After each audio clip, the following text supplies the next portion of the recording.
नमस्कार दोस्तों, आपका स्वागत है आपके यूट्यूब चैनल टारगेट विद विकास में। दोस्तों, आज UP triple SC forest guard का यानी कि वन रक्षक एग्जाम का हिंदी का प्रैक्टिस सेट नंबर 5 आपके लिए लेके आए हैं। जो आपने टारगेट किया है अपने एग्ज़ाम दिसंबर में, जो आपका एग्ज़ाम होने वाला है, और उस एग्ज़ाम को आप टारगेट करते हो हिंदी का प्रैक्टिस सेट नंबर 5 आज करने जा रहे हैं। तो मैं आज उसकी बात करेंगे। तो मैं सबसे पहले आपके लिए कुछ एक पंक्तियाँ लेके आया हूँ। मैं उस पंक्तियों को आपके सामने रखना चाहूँगा कि मैं धीरे चल सकता हूँ लेकिन बिना फॉरेस्ट गार्ड बने कभी रुक नहीं सकता। उड़ान तो भरनी है चाहे कई बार गिरना पड़े, सपनों को पूरा करना है चाहे खुद से भी लड़ना पड़े। तो दोस्तों, आपको डगमगाना नहीं है, चाहे जीवन में आप आज तक कितनी बार चाहे असफल हुए हों, लेकिन असफल जो होता है वही सफल होता है। इस बात को ध्यान रखना, और जो असफल नहीं होता वो सफल नहीं होता, ये ध्यान रखना। तो बच्चों, आपको अगर आप कभी असफल हुए हैं तो हार नहीं मानना है आपको, और आपको और ही ज़्यादा अपनी दुगनी और तिगुनी 4 गुनी ताकत लगा के आपको लड़ना है, और फॉरेस्ट गार्ड का जो पेपर है उसको फाड़ के आना है। वैसे आपको आंसर की अपनी चेक ही ना करना पड़े, आप ऐसे ही कह सकें कि मेरा सिलेक्शन हो जाएगा। क्योंकि आप अगर अच्छा करके आएंगे तो आप ही को सबसे ज़्यादा जानकारी किसको होती है? स्टूडेंट को होती है, क्योंकि उसको पता है कि मेरा सिलेक्शन होगा कि नहीं होगा। ये तो कहने की बातें हैं कि कह दिया जाए कि आंसर की आएगी तो मैं चेक करूँगा।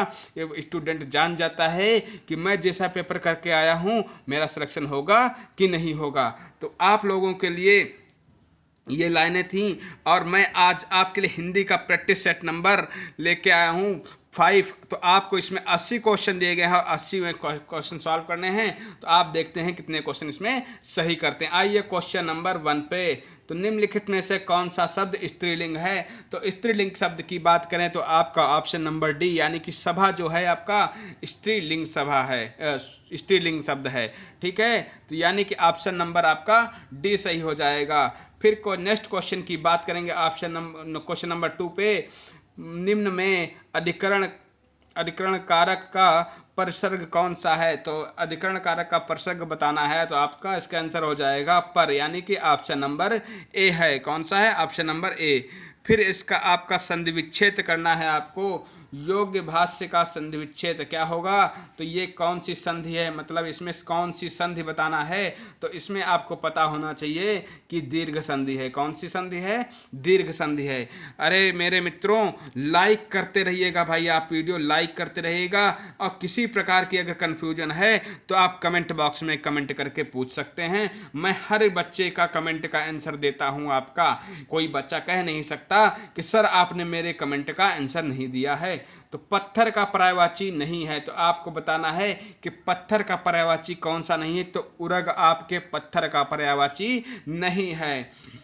नेक्स्ट क्वेश्चन की बात करेंगे। अब इसमें आपको पूछा गया है किस विकल्प में तुल्यता सूचक चिन्ह का प्रयोग किया जाता है। अब पहले तो आप लोग कमेंट करिए, फिर मैं इसका आंसर बताऊंगा। आप लोगों को कमेंट में क्या करना है कि तुल्यता सूचक चिन्ह होता कैसा है, आपको ये बताना है। तो मैं इसका राइट आंसर बता, जिसको जिसको आता है कि तुल्यता सूचक चिन्ह किस आधार का होता है, तो आपको वैसे ही कमेंट बॉक्स में उसका आंसर देना है। अब मैं बात कर लूँ आपका धरा और पृथ्वी, यानी कि धरा और पृथ्वी आपका क्या है? ये तुल्यता सूचक चिन्ह का इसमें प्रयोग हुआ है, यानी कि जो ये इस टाइप का होता है तुल्यता सूचक चिन्ह है। भाई जिसको आता तो कमेंट बॉक्स में कमेंट कर दे, इसलिए मैंने आंसर बाद में बताया। फिर नेक्स्ट क्वेश्चन की बात करेंगे आपके। आज हमने व्याकरण पढ़ाया गया, तो इसमें कृत्यवाच्य रूप होगा। तो इसमें आपको कृत्यवाच्य रूप कौन सा होगा मैं बता दूं। आज हमने व्याकरण पढ़ा, तो ये आपका क्या हो जाएगा? कृत्यवाच्य रूप हो जाएगा। क्या हो जाएगा? कृत्यवाच्य रूप हो जाएगा।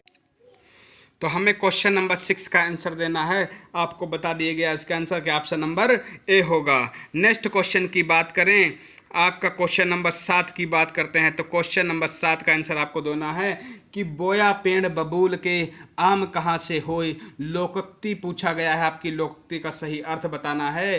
तो मित्रों, आप अगर पेड़ बबूल का बोएंगे और आम की मांग करेंगे तो कहाँ से मिलेंगे? कि जैसा कर्म करोगे वैसे ही फल मिलेगा। तो आप लोग परिश्रम करना है। आपको अगर फॉरेस्ट गार्ड बनना है तो फॉरेस्ट गार्ड की ही तरह आपको तैयारी करनी है, क्योंकि जंगल में जिस तरीके से आपको अपने जंगल की रक्षा करना है, उस तरीके से आपको घर में किताबों की रक्षा करने के साथ साथ में किताबों से लड़ना होगा। उनसे आपको एक एक प्रश्न चुरा लेना है। जिस तरीके से जंगल में लकड़ी आप चुराओगे, उस तरीके से आपको अपनी किताबों से प्रश्न चुरा लेना है। ठीक है मित्रों, निम्नलिखित में से कौन सा शब्द द्रव्यवाचक संज्ञा है? तो द्रव्यवाचक संज्ञा की बात करें तो आपका दूध जो है आपका द्रव्यवाचक संज्ञा है, द्रव्यवाचक संज्ञा है। फिर आपके नेक्स्ट क्वेश्चन की बात करें, दो उपसर्ग से बना शब्द निम्न में से कौन सा होगा? तो आपका जो दुकाल है आपका ये दो शब्द से बना है, दो उपसर्ग से बना है। ठीक है। नेक्स्ट आपका अक प्रत्यय से बना शब्द निम्न में से कौन सा होगा? इसमें अक प्रत्यय से बना शब्द, दोस्तों अगर आपको ये सेशन कम अच्छा लग रहा है तो आप लोग शेयर कर दीजिए, कम से कम 5 से 7 लोगों को शेयर करिए। आपका टारगेट है, हम आपके लिए परिश्रम कर रहे हैं, तो आप भी हमारे लिए कुछ कीजिए, लाइक शेयर और सब्सक्राइब जरूर कीजिए। अक प्रत्यय में बना शब्द निम्न में से कौन सा है? तो अक प्रत्यय में आपको पता होना चाहिए कि गायक में अक प्रत्यय है। अब फिर उसके बाद बात करेंगे निम्न में से देशज शब्द है, तो देशज शब्द बताना है। तो देशज शब्द की बात करें, घोटाला आपका क्या है? देशज शब्द है। अब 12 नंबर क्वेश्चन की बात कर लें तो 12 नंबर क्वेश्चन में कारतूस किस भाषा का शब्द है? ये क्वेश्चन एक बार टेस्ट में आ चुका है, दोबारा रिपीट हो रहा है। जिन अभ्यर्थियों ने पहला टेस्ट देखा है तो उसका आंसर बता दें, इसका आंसर क्या होगा? तो कारतूस का आपका फ्रेंच शब्द है। कैसा शब्द है? फ्रेंच शब्द है। अब आपका विलोम पूछा गया है कि कौन सा शब्द ऐहिक शब्द का विलोम होगा? तो ऐहिक का विलोम क्या होगा? परालौकिक होगा। ऑप्शन नंबर सी सही हो जाएगा। नेक्स्ट क्वेश्चन, हिंदी भाषा में वे कौन सी ध्वनियाँ हैं जो स्वतंत्र रूप से बोली या लिखी जाती हैं? तो आपकी कौन सी ध्वनियाँ हैं? वो स्वर की ध्वनियाँ हैं जो आपके स्वतंत्र रूप से बोली या लिखी जाती हैं। नेक्स्ट क्वेश्चन की बात करेंगे, कौन सा निम्न में से शुद्ध वर्तनी? देखो बच्चों, मैं आपको बता दूं कि शुद्ध और अशुद्ध वर्तनी से आपके 2 नंबर के 2 क्वेश्चन आने हैं। यहाँ पे देखो पूछा गया है कि शुद्ध वर्तनी 15 नंबर में और 16 नंबर में अशुद्ध वर्तनी। तो दोनों का आंसर आपको बताना है कमेंट बॉक्स में। मैं इसका आंसर बता दूं आपका, इसमें आपका चतुरिंगनी आपका ऑप्शन नंबर सी आपका जो हो जाएगा सही हो जाएगा। 16 नंबर क्वेश्चन की बात करें तो आपको पता होना चाहिए द्रौपदी नहीं होता है, ऑप्शन नंबर डी इसका आंसर हो जाएगा। नेक्स्ट क्वेश्चन की बात करें, द्रौपदी का चीर का अर्थ क्या होता है? द्रौपदी के चीर का अर्थ आपको पता होना चाहिए कि कभी समाप्त ना होना, क्योंकि द्रौपदी का चीर जो है कभी समाप्त नहीं हुआ था। तो इसका आंसर ऑप्शन नंबर सी हो जाएगा। दोस्तों आप लोग लाइक शेयर सब्सक्राइब जम के करिएगा, क्योंकि आपके लिए हम परिश्रम कर रहे हैं और हमारे लिए लाइक सब्सक्राइब और शेयर कर रहे हैं। 3 वेड़ियाँ मिलती हैं, 3 वेड़ियाँ मिलती हैं, जहाँ यह किस प्रकार का किस समास का उदाहरण है? तो इसमें आपको बता दूं कि ये बहुब्रीहि समास का उदाहरण है। आप 19 नंबर क्वेश्चन में आ जाओ तो 19 नंबर क्वेश्चन की बात करें, पर्वतीय कौन सा विशेषण है? तो पर्वतीय में कौन सा विशेषण है? तो पर्वतीय का विशेषण बता दें आपको, ये गुणवाचक विशेषण है। कैसा विशेषण है? गुणवाचक विशेषण है। अब आपकी लेके आए 20 नंबर क्वेश्चन, निम्नलिखित में से तद्भव शब्द का चयन करना है। तो इसमें आपको बताना है कि तद्भव शब्द कौन सा होगा। तो तद्भव शब्द की बात करें, आपका ओझा आप क्या क्या है? तद्भव शब्द है। भाई कई लोग कमेंट कर रहे हैं कि सर 80 क्वेश्चन लेके आना, 80 क्वेश्चन इसमें लेके आए हैं। आपको 80 क्वेश्चन में कमेंट करके बताना है कि आपके कितने सही हो रहे हैं। नेक्स्ट क्वेश्चन की बात करें, निम्न में से कौन सा तत्सम शब्द है? तो तत्सम शब्द की बात कर लें, आपका क्षेत्र जो है आपका तत्सम शब्द है। हिंदी देखो जिसका अच्छा हो जाएगा वो फॉरेस्ट गार्ड बन जाएगा, क्योंकि main focus main target Hindi आपकी यूपी के हैं और यूपी के विद्यार्थियों का हिंदी ही बहुत अच्छा होता है। दिए गए वाक्यांश के लिए एक शब्द का चयन कीजिए। अब ये बताइए कि जो वाक्यांश है जो आपका दिया गया है, पूरब और उत्तर के बीच की दिशा को आप क्या कहते हैं? ईशान कहते हैं। क्या कहते हैं? ईशान कहते हैं। ऑप्शन नंबर बी सही हो जाएगा। अब 23 नंबर क्वेश्चन का आंसर आपको बताना है। वे वाक्य सरल वाक्य है वो कहलाते हैं जिनमें क्या होता है, तो वे सरल वाक्य कौन से कहलाते हैं, तो इसमें आपका आंसर देना है जिनमें एक ही उद्देश्य और एक ही विधेय होता है, वो आपके सरल वाक्य होते हैं। ऑप्शन नंबर सी सही हो जाएगा। नेक्स्ट 24 नंबर क्वेश्चन का आंसर देना है। तो 24 नंबर क्वेश्चन की बात करेंगे कि राम सो रहा है, इसमें कौन सी क्रिया है, तो मैं बात करूंगा राम सो रहा है। क्या कर रहा है, सो रहा है, तो ये अकर्मक क्रिया है। कैसी क्रिया है, अकर्मक क्रिया है। नेक्स्ट क्वेश्चन की बात करेंगे तो आपको इसमें आपका ट्रांसलेशन पूछा गया है। हिंदी से अंग्रेजी में इसका ट्रांसलेशन आपको करना है।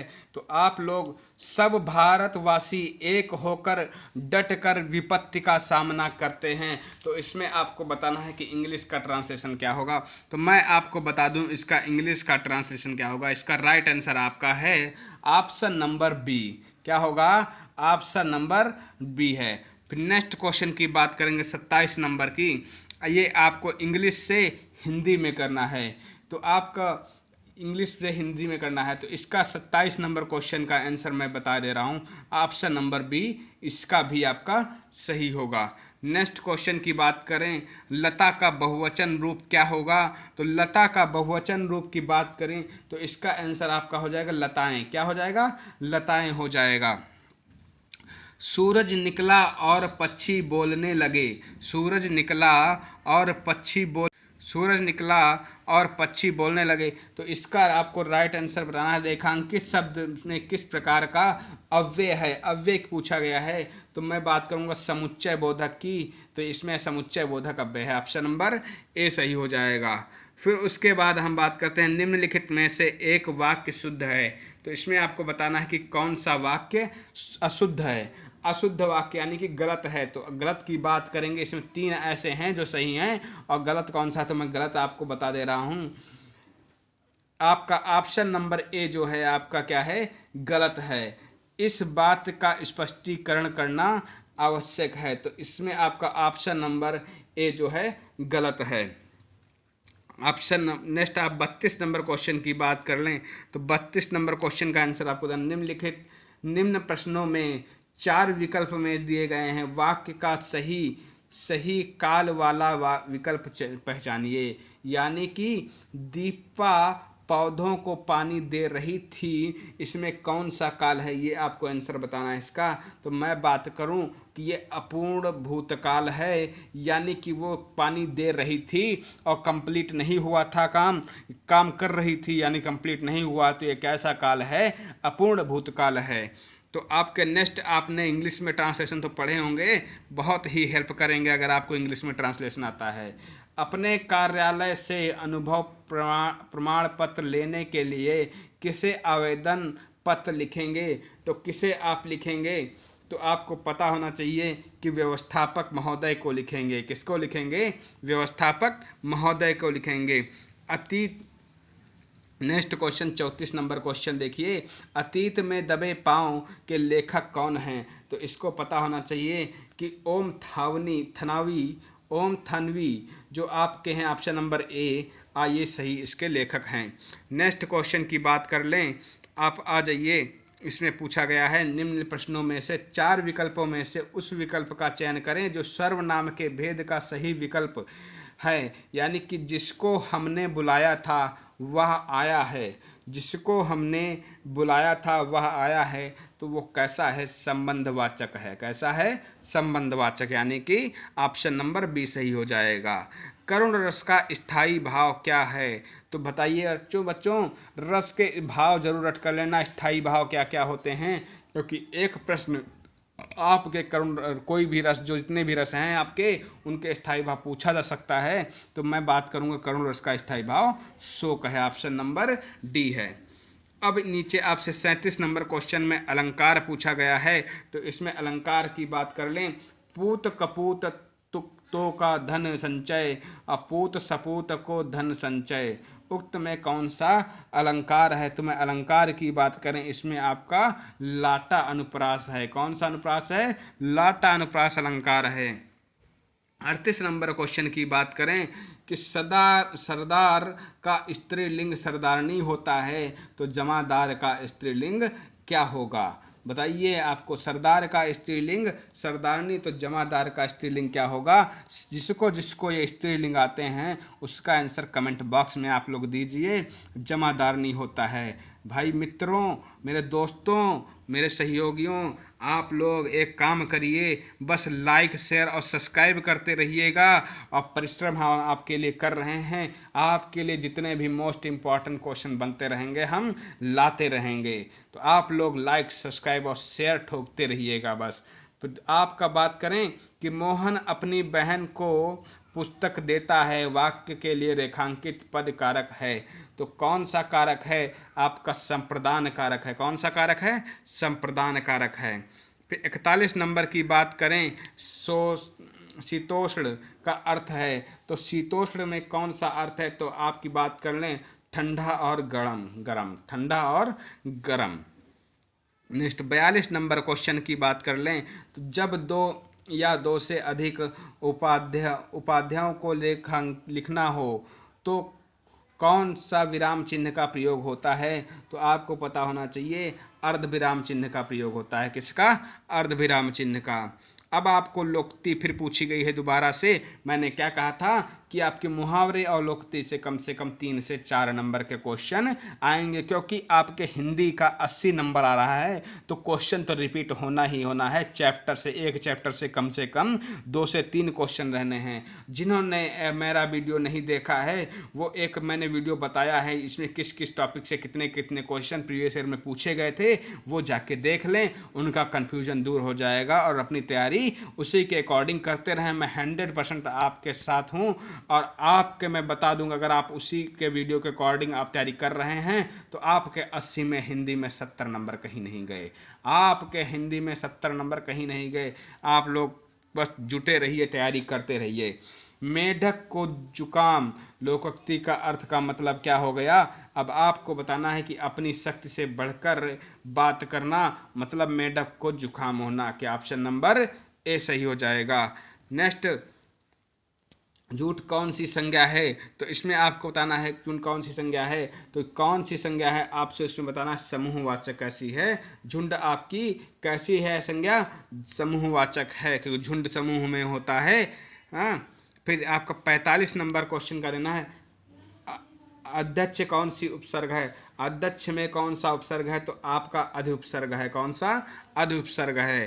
फिर 47 नंबर क्वेश्चन की बात कर, निम्न में एक शब्द स्थूल का विलोम नहीं है, तो इसमें कौन सा शब्द जो है स्थूल का विलोम नहीं है? 47 नंबर क्वेश्चन का बताना है। तो आपका जो इसका है आंसर ऑप्शन नंबर डी, यानी कि शाश्वत। ठीक है, ऑप्शन नंबर डी सही हो जाएगा। फिर आ जाइए आप 48 नंबर क्वेश्चन में। 48 नंबर क्वेश्चन की बात करें, निम्नलिखित में से संयुक्ताक्षर ध्वनि कौन सी नहीं है? तो इसमें बताना है 48 नंबर क्वेश्चन का आंसर। तो मैं बात करूंगा ऑप्शन नंबर डी, यानी कि बड़ाऊ की, ये आपका संयुक्ताक्षर ध्वनि नहीं है।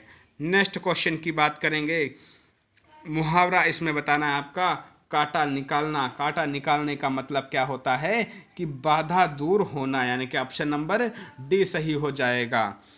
नेक्स्ट, त्रिलोक निम्न में से किस समास का उदाहरण है? तो त्रिलोक की बात कर लें तो आपका त्रिलोक कौन सा समास है? तो त्रिलोक आपका द्विगु समास है। किस प्रकार का समास है? द्विगु समास है। ऑप्शन नंबर आपका ये सही हो जाएगा। बारात का तत्सम रूप होगा, तो बारात का तत्सम रूप आपको पता होना चाहिए। अगर आप फॉरेस्ट गार्ड बन जाएंगे तभी आपकी बारात होगी, वरना आपकी बारात में बहुत बाधे आ जाएंगे। तो यह ध्यान रखना, पूरी ताकत लगा देना है कि फॉरेस्ट गार्ड बनना है, और फॉरेस्ट गार्ड बनने के बाद ही अपनी बारात करनी है। ये ध्यान रखना, बाराती तभी आएंगे जब फॉरेस्ट गार्ड बनेंगे। अगर फॉरेस्ट गार्ड नहीं बनेंगे तो बाराती नहीं आएंगे। ये ध्यान रखना है, पूरा टारगेट पे फोकस करना है कि दिसंबर मेरा टारगेट है, दिसंबर में जो फॉरेस्ट गार्ड का पेपर होगा मैं उसे फाड़ के रख दूंगा। पेपर को नहीं फाड़ना है, ये ध्यान रखना है, पेपर को पार करना है, क्योंकि अच्छे नंबर लाना। 200 में आपका टारगेट होना चाहिए 150 प्लस नंबर लाना। अभी से टारगेट करो, क्योंकि कोई आपको बाहर नहीं कर पाए किसी तरीके से भी। तो बारात का तत्सम क्या होगा? वर यात्रा। क्या होगा? वर यात्रा। ऑप्शन नंबर डी सही हो जाएगा। फिर आपका 52 की बात करें, 52 साहित्य रचना के से संबंध के लिए निम्न में से कौन सा एक शब्द है। तो इसमें आपकी शब्द की बात करें तो आपका इसका राइट आंसर हो जाए साहित्यिक। क्या हो जाएगा? साहित्यिक हो जाएगा। 53 नंबर के क्वेश्चन की बात करें, पढ़कर नौकरी पाई जा सकती है तो रेखांकित किस क्रिया का उदाहरण है। दोस्तों आपके लिए बिल्कुल अच्छे से अच्छे क्वेश्चन लेके आए हैं जो आपके एग्जाम की दृष्टि से बहुत इंपॉर्टेंट हैं, और इसका राइट आंसर हो जाएगा पूर्वकालिक, यानी कि ऑप्शन नंबर डी। फिर आपको बताना है 54 नंबर क्वेश्चन का आंसर देना है। तो 54 नंबर क्वेश्चन में पूछा गया है कि हिंदी को किस अनुच्छेद में राजभाषा घोषित किया गया है। तो हिंदी में आपको पता होना चाहिए कि अनुच्छेद 43I में आपका जो है राजभाषा घोषित किया गया है। नेक्स्ट आपकी बात कर लें, मनुष्य को प्रकृति के साथ छेड़छाड़ नहीं करनी चाहिए, इसको आपको अंग्रेजी में करना है। अंग्रेजी में, हिंदी में पूछा गया है सेंटेंस और इसको आपको अंग्रेजी में बताना है। तो man should not temper with nature, यानी कि ऑप्शन नंबर सी आपका सही हो जाएगा। ठीक है दोस्तों, फिर आपको ये देखो ट्रांसलेशन मैंने क्या बताया था, जो आपका प्रीवियस ईयर के अकॉर्डिंग बताया था, उसमें 4 ट्रांसलेशन पूछे गए हैं और इस प्रैक्टिस सेट में भी आपके 4 ट्रांसलेशन पूछे गए हैं। तो आपको इसका 56 नंबर में जो आपका सेंटेंस पूछा गया है उसका राइट आंसर आपको बताना है। तो इसका राइट आंसर आपका ऑप्शन नंबर डी हो जाएगा। नेक्स्ट क्वेश्चन की बात करें, अमीर का बहुवचन क्या होगा। तो अमीर का बहुवचन आपको बताना है। तो अमीर का बहुवचन होता है अमीर लोग होता है, अमीर लोग होता है। अमीरों मत करके आ जाना वरना बच्चों आपका 1 नंबर चला जाएगा। 58 नंबर की बात करेंगे, संभवतः कल बारिश हो जाए तो इस वाक्य में भविष्यकालिक भेद है। तो इस वाक्य में कौन सा भेद है आपको ये बताना है। 58 नंबर क्वेश्चन का आंसर देना है, आपको बता दें ऑप्शन नंबर इसका भी सही हो जाएगा, संभाव्य भविष्य है। ठीक है, अब 59 नंबर क्वेश्चन में आ जाएं।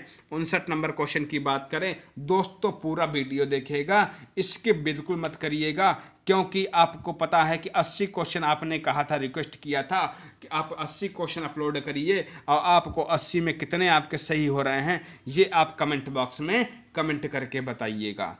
ठीक है, तो वह लेख जिसमें किसी मुद्दे के प्रति समाचार पत्र की अपनी राय प्रकट होती है को कहते हैं। तो उसे क्या कहते हैं? संपादकीय कहते हैं। क्या कहते हैं? संपादकीय कहते हैं। ऑप्शन नंबर बी सही हो जाएगा। आपका नेक्स्ट क्वेश्चन की आंसर बात करेंगे, 60 नंबर पे आ जाओ। 60 नंबर की बात करें, रविन्द्रनाथ टैगोर को किस वर्ष उनकी प्रसिद्ध कृति गीतांजलि के लिए साहित्य नोबेल पुरस्कार प्रदान किया गया था। तो उस वर्ष 1913 ईस्वी में प्रदान किया गया था। कब? 1913 ईस्वी में। वर का स्त्रीलिंग बताइए। तो वर का स्त्रीलिंग बताइए आप लोग, भाई वर का स्त्रीलिंग क्या होता है। हाँ, हम बात कर रहे हैं 61 नंबर क्वेश्चन की। तो 61 नंबर क्वेश्चन में वर का स्त्रीलिंग होता है वधू। ठीक है, ऑप्शन नंबर बी सी सही हो जाएगा, ऑप्शन नंबर सी सही हो जाएगा। फिर आपको महेंद्र का संधि विच्छेद होगा। तो महेंद्र का संधि विच्छेद करके आना, जिसको संधि विच्छेद आता है तो महेंद्र शब्द का संधि विच्छेद आप कमेंट बॉक्स में करके बताएं, फिर मैं इसका आंसर बताता हूं। ऑप्शन नंबर इसका सी ए सही हो जाएगा। कौन? ए सही होगा, महा प्लस इंद्र महेंद्र हो जाएगा। ठीक है, तो 63 नंबर क्वेश्चन पे आ जाओ।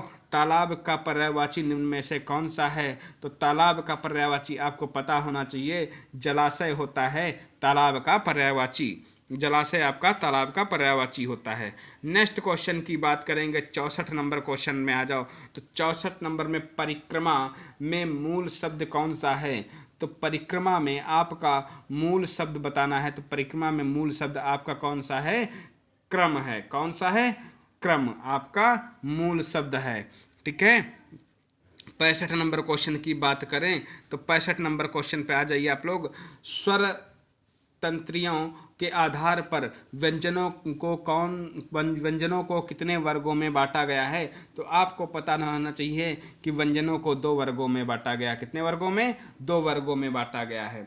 66 नंबर क्वेश्चन की बात करेंगे, डोरे डालना मुहावरे का उचित अर्थ क्या होगा? तो डोरे डालना मुहावरे का उचित अर्थ होगा फुसलाना। क्या हो जाएगा? फुसलाना।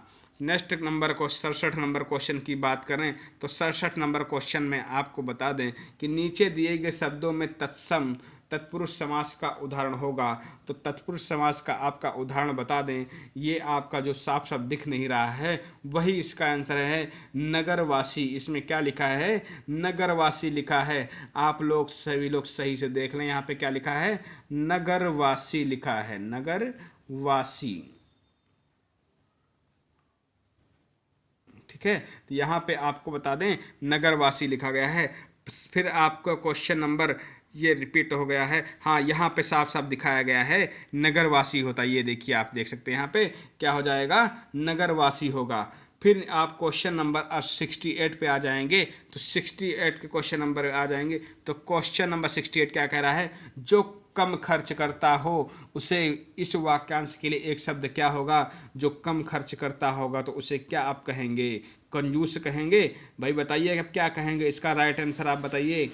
तो कम खर्च करने वाले को मितव्ययी कहते हैं। कंजूस नहीं करके आ जाना वरना आपका गलत हो जाएगा। मितव्ययी ऑप्शन नंबर सही सी होगा। ठीक है, 69 नंबर बहुत लोग कंजूस करके आ जाएंगे। 69 नंबर की बात करें, विकल्पों दिए गए विकल्पों में पुल्लिंग शब्द कौन सा होगा? तो पुल्लिंग शब्द की बात करें नर पर आपका क्या होगा? पुल्लिंग शब्द होगा। फिर आपका जगदीश शब्द का संधि विच्छेद क्या होगा? तो जगदीश शब्द का संधि विच्छेद क्या होगा? जगत धन ईश, यानी कि जगत प्लस ईश। ऑप्शन नंबर ए सही हो जाएगा। नेक्स्ट 71 नंबर क्वेश्चन की बात करें तो 71 नंबर दिए गए विकल्पों में से पर्याय शब्द युग्म है। तो इसमें आपको 71 नंबर का आंसर बता दें, इसका आपका निर्मल और पावन हो जाएगा। निर्मल डैश पावन आपका ऑप्शन नंबर डी सही हो जाएगा। 72 नंबर क्वेश्चन का आंसर बताना है कि जिह्वा की नोक जब ऊपर को दांतों की पंक्ति के